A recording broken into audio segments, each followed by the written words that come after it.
we will now revisit the idea of average rate of change. In the following set of videos, we will use what we know about lines to get a new understanding of all functions y equals f of x. Recall that for a linear function, or a line, the rate of change is called the slope, and it is always the same between any 2 points.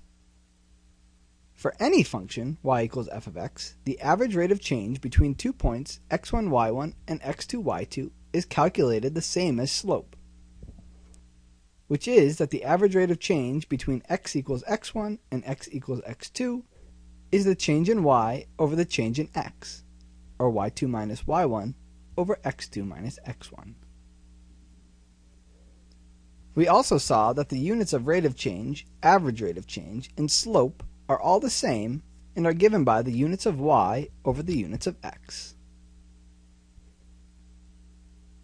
Let's look at an application to physics where we throw a calculator in the air, and the height of the calculator thrown into the air is given by s of t. The values of the height s of t are given by the following table. When t equals 0 and the calculator first leaves our hand, the height is 4 feet. After 1 second, the height is 63 feet. After 2 seconds, it has gone up to 90 feet. After 3 seconds, it's made its way back down to 85 feet. And after 4 seconds, it's come down to 48 feet. Let's find the average rate of change of position, s of t, with respect to time, which is called the average velocity, on each interval. It's worth noting that velocity keeps track of speed and direction. In this example, a positive velocity means the speed going up, and a negative velocity means the speed going down. Let's get back to our example. To calculate the average velocity between t equals 0 and t equals 1, we need to find the change in position, s1 minus s0, that is our position at time 1 minus the position at time 0, over our change in time, which is 1 second. Since s1 is 63 and s of 0 is 4, the change in position is 63 minus 4, which is 59. So the average velocity between t equals 0 and t equals 1 is 59 feet per second. The average velocity between t equals 1 and t equals 2 is the position at time 2, s of 2, minus the position at time 1, s of 1, all divided by our change in time, which is 2 minus 1, or 1 second. To calculate the change in position, we use that s of 2 is 90 feet and s of 1 is 63 feet, so we have changed by 27 feet. Here, the average velocity is 27 feet per second. On our next time interval, from t equals 2 to t equals 3, average velocity is given by s of 3 minus s of 2 over 3 minus 2, which is 85 minus 90 over 1, which reduces to negative 5. So the average velocity between t equals 2 and t equals 3 is negative 5 feet per second. On the last interval, from t equals 3 to t equals 4, we have that the average velocity is s of 4 minus s of 3 all over 4 minus 3. Since s of 4 is 48 feet and s of 3 is 85 feet, our change in position is 48 minus 85, or negative 37. The calculator has gone down 37 feet. Since we calculated this over a 1 second time interval, the average velocity between t equals 3 and t equals 4 is negative 37 feet per second. In the next example, let's find the average rate of change of y equals x squared on the 3 intervals x equals negative 1 to x equals 0, x equals 0 to x equals 1, and x equals 1 to x equals 2. On the first interval, from x equals negative 1 to x equals 0, the average rate of change between x equals negative 1 and x equals 0 is given by the change in f over the change in x.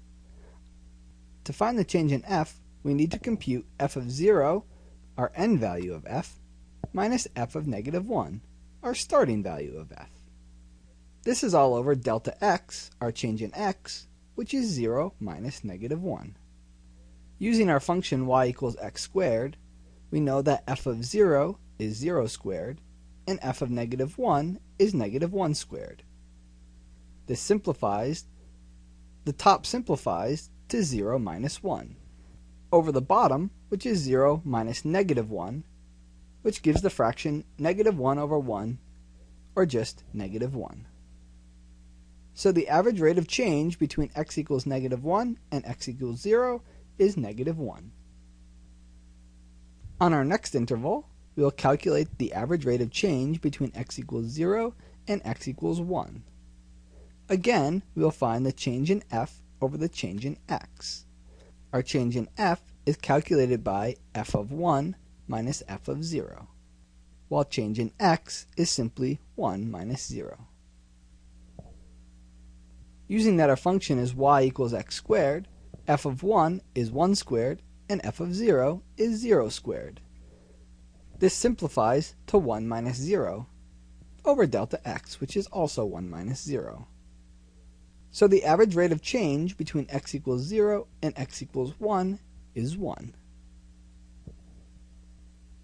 On our last interval, from x equals 1 to x equals 2, we calculate our average rate of change again by the change in f over the change in x. Delta f we can find by f of 2 minus f of 1. Delta x is simply 2 minus 1. Again, using that our function is y equals x squared, f of 2 is 2 squared, and f of 1 is 1 squared. Evaluating, this comes to 4 minus 1 over 2 minus 1, which simplifies to 3. So the average rate of change between x equals 1 and x equals 2 is 3.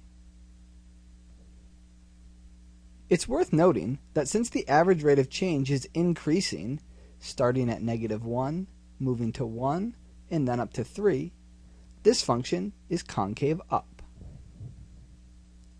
Let's revisit our last calculation graphically.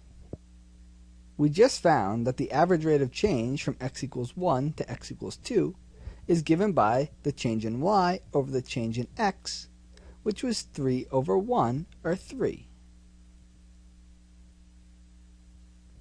If we look at the graph of y equals x squared, and our 2 points when x equals 1, given the point 1, 1, and x equals 2, giving the point 2, 4, we calculate the average rate of change the same as we would calculate the slope of the line between these 2 points, which is by calculating the change in y, or delta y, which is 3, over the change in x, or delta x, which is 1. We can see here, both algebraically and graphically, that average rate of change behaves the same as slope, and is found by delta y over delta x, which in this case is 3 over 1, or 3.